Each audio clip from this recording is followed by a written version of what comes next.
Marital Bliss. We do that by destroying common causes of relationship failures. I've noticed over many, many years of counseling, there's 4 things that continuously work against couples, and there's always 4 equal common denominators, if you will, in every relationship that's suffering. And so what we've done, we've broken this seminar down into 4 basic phases to identify those 4 common causes of relationships destructions or failures. The first section you're going to find on page 4 here, just turn the page over. It's called The Lack of Knowledge of God's Plan. Marriage is not man's idea. Marriage and relationship is God's idea. He developed it, He caused it to happen, and He ordains it, and He blesses it. Now, because it's God's idea, we need to understand what God's plan is in detail for marriage, for relationships. This is good for not only marriage, but for any relationship, but also for those who may enter into a relationship. Because if we learn how to live and have relationships one with the other, the same basic principles apply in every level of relationship. So we're going to look tonight, very quickly, we'll take a little time here in a moment, I'll give you the input that you need to understand God's basic plan for a marriage relationship. So then tomorrow morning we'll start out and we'll start out on page 4. We're not going to flip too many pages, but the second section, that we're going to be talking about, or the second reason relationships fail, is because we have a lack of knowledge of our responsibility one to the other. We have a responsibility to our spouse. We have a responsibility to those other people in our life we have a relationship with.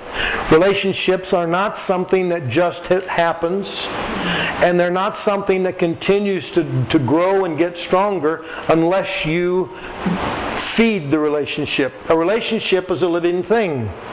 No living thing can live without being fed.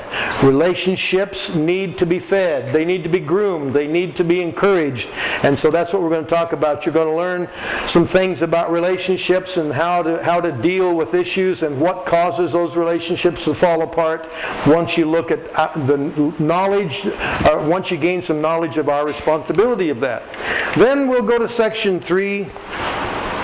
And each one of these sections will only take about 40 minutes to an hour.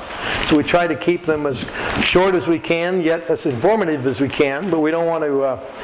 it's not all just sitting and listening. We're going to have time tomorrow when there's when there's some questions, and you're going to be asked to fill the answers out to the questions and maybe do some communicating. And we'll have some break times. And so the time we set up to operate in this seminar is not all just lecture time. So don't worry about having to sit there for 4 or 5 hours not moving a muscle. That's not it.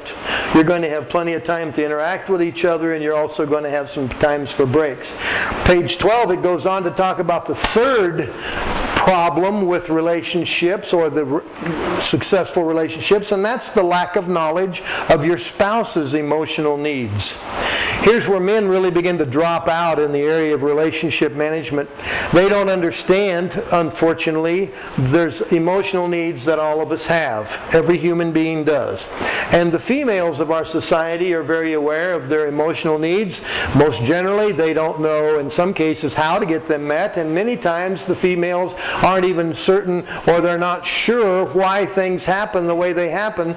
But I'll tell you, it'll all pin back and come back to what our emotional needs are and how we choose to get those needs met. So we're going to talk about some temperament types and just some general information to help you understand why people have different needs. Most generally, we look at another person and we will deal with that person the way we want to be dealt with, because subconsciously we believe everybody should be like us.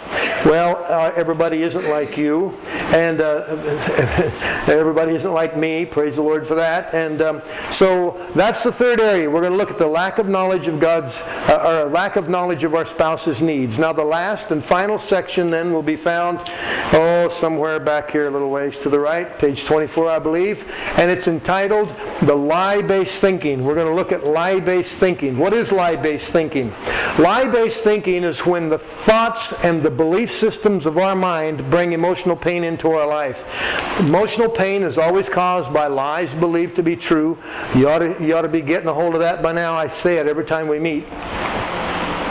Because most people don't understand where emotional pain comes from. It's merely what you believe. You believe a lie about yourself, it's going to feel bad. Here's what happens in a typical relationship. Boy meets girl, they get married, they bring into that relationship every lie they believed based on the life experience they had before they met.